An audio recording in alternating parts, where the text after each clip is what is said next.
உருவாக்குவதற்காக முடிவெடுப்பது என்று வரும்போது காட்சி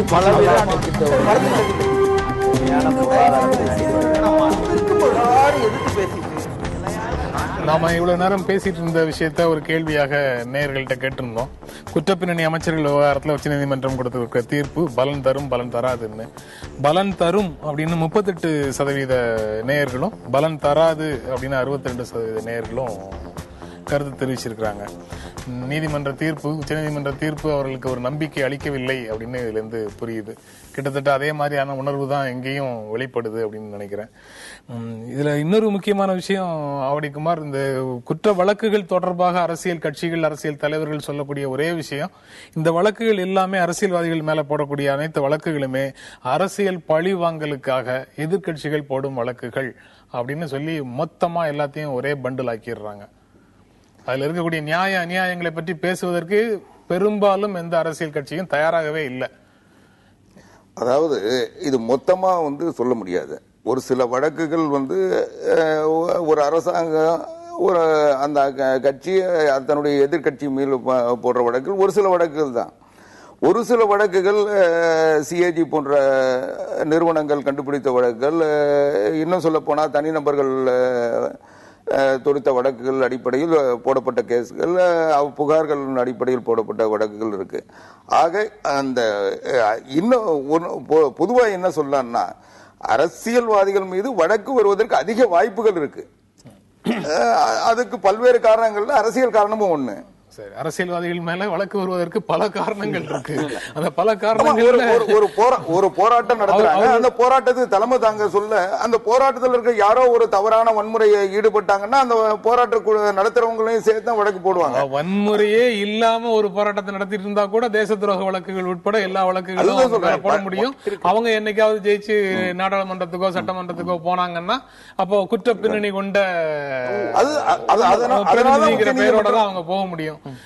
அந்த நிலைமை தான் எல்லாருக்கும் பொருந்தக்கூடிய விஷயம். இல்ல மாரல் டர்பிட்யூட். நீங்க கிரிமினல் கேஸ்ன்னு சொல்லும்போது இந்த மாதிரியான வழக்குல இப்ப ஒரு 2 பேருக்கு இடையில தகராறு நடக்குது, அதுல ஒரு 307 வருது, அதெல்லாம் பிரச்சனை.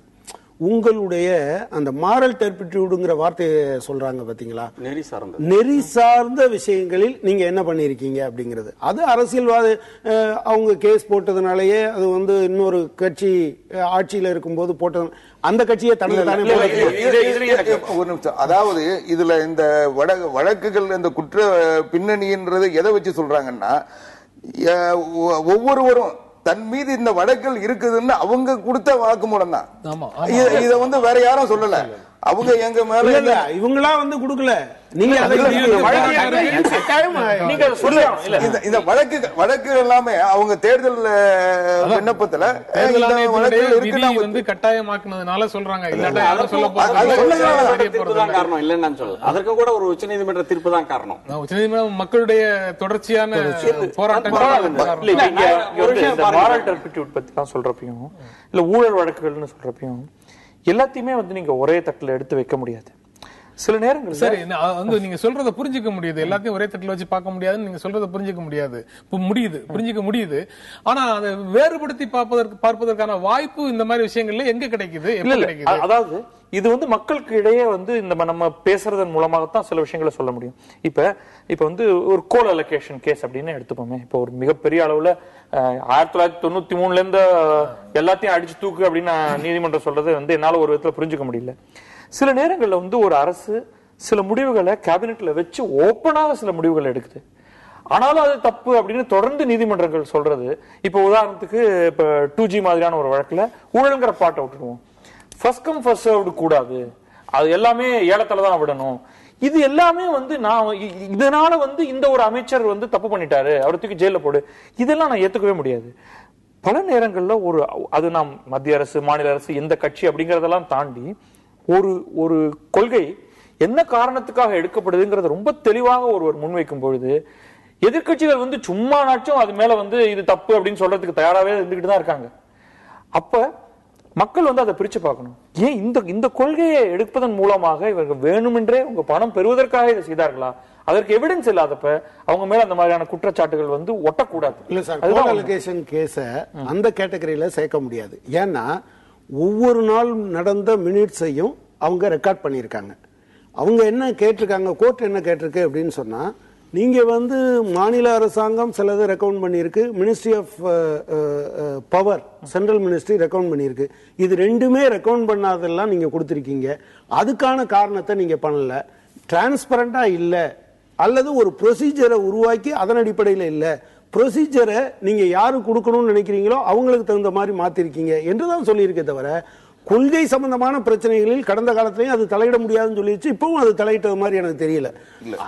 இல்ல அந்த first come first served issue எல்லாம் வந்து அந்த ஜனநாயகம் வந்து ஒரு முதிர்ச்சி அடைந்த நிலையை போயிட்டு இருக்கு நான் நினைக்கிறேன். ஏன்னா நீங்க வந்து இப்போ நிறைய பேர் நான் பார்க்கின்றேன், 50கள்லயும் 60கள்லயும் ஒரு பெரிய ஐடியலிஸ்டிக் சொசைட்டி இருந்த மாதிரியும் அதுக்கப்புறம் தான் எல்லாம் கெட்டு போன மாதிரியும் நினைக்கிறாங்க. அந்த மாதிரி நான் அதை பார்க்கல. இன்றைக்கு வந்து என்னன்னா 70கள்லயோ 80கள்லயோ நடந்த ஊழல்களை பத்தி எந்த விதமான கேஸும் நடக்கல. வெளிப்படையாக சர்க்காரியா கமிஷன் சொன்ன கேசஸ் எல்லாம் வந்து என்னன்னா, இந்திரா காந்தி வந்தோன்னா அந்த கேஸ் வாபஸ் வாங்குறாங்க.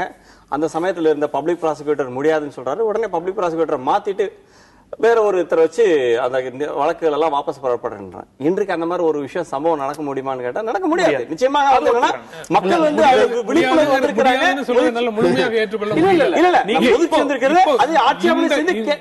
ஒரு 2-3 மாதங்கள்ல கூட நிறைய சம்பவங்களை வந்து பார்க்க முடியுது.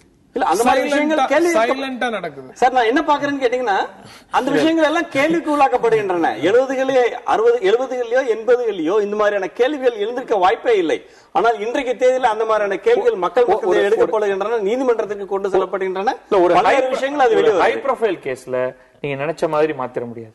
ஒன்ஸ் அது கோர்ட் கையில வந்ததுக்கு பிறகு பல விஷயங்களை நீங்க வந்து ஒண்ணுமே செய்ய முடியாது. நீங்க சொல்ற மாதிரி பல விஷயங்கள் அந்த ஒரு உச்ச நீதிமன்றத்துக்கு கண்ணிலேயே படாம இருக்கிறப்ப சில ஆட்களை மாத்துறது அதெல்லாம் வந்து நடந்துட்டு தான் இருக்கும். அதெல்லாம் நடக்காம எந்த ஒரு சமயத்திலும் இருக்க போறது இல்லை.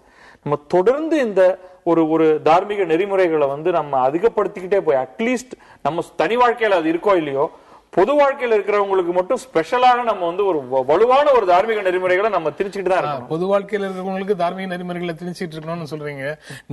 நிகழ்ச்சி நிறைவு செய்ய வேண்டிய இடத்துல இருக்கிறோம். ஆனா அவர்களை தேர்ந்தெடுக்கக்கூடிய மக்கள் வந்து கவனமாக இருக்கணும் அப்படின்னு நீங்க முன்னாடி சொன்னீங்கல்ல. வேட்பாளர்களை தேர்வு செய்யறதுல அரசியல் கட்சிகள் வந்து கவனம் செலுத்தணும் அப்படிங்கறத மக்களுடைய தேர்வுக்கும் மேல நீங்க சொல்லுவீங்களா? இல்ல சொல்ல மாட்டேன். நீங்க தப்பான ஒரு கட்சி யாரையோ ஒருத்தர் நிறுத்துறப்ப நீ அவனை தோக்கடி, அதுவும் மக்கள்கிட்ட தான் ஃபைனல் டிசிஷன் இருக்கு. யாராவது ஒருவர் நல்ல ஆளை நிறுத்த போறாங்க இல்லையா, அந்த நல்ல ஆளை தேர்ந்தெடு. அப்ப தானாகவே கட்சிகள் வந்து மாற ஆரம்பிக்கும். மதுகோடாவை யாரு நிறுத்தினா? நீங்க வந்து ஒரு கட்சி அவரை ஒன்னும் கொண்டு போகல. ஒரே ஒரு ஆளு அவர் சீஃப் மினிஸ்டர் ஆயிட்டாரு, 400 கோடி அடிச்சிட்டாரு, போயிட்டாரு. ஒரு சிங்கிள் இண்டிவிஜுவல். எனவே மக்கள் பப்பு யாதவுக்கு என்ன பேக்ரவுண்டு? எல்லாம் மார்க்சிஸ்ட் எம்எல்ஏ கொலை செய்த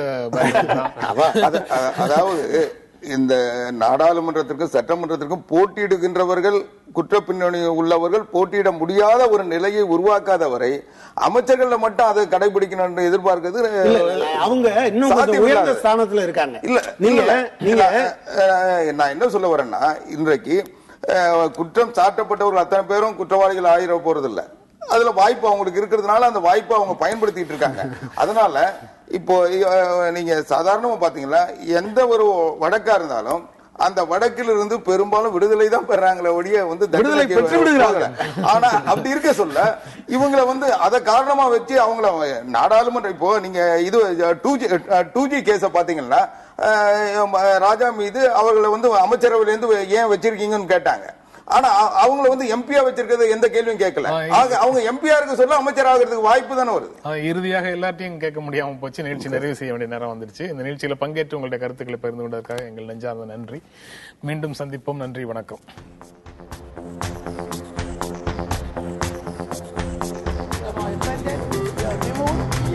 சூழலை உருவாக்குவதற்காக முடிவெடுப்பது என்று வரும்போது ஆட்சி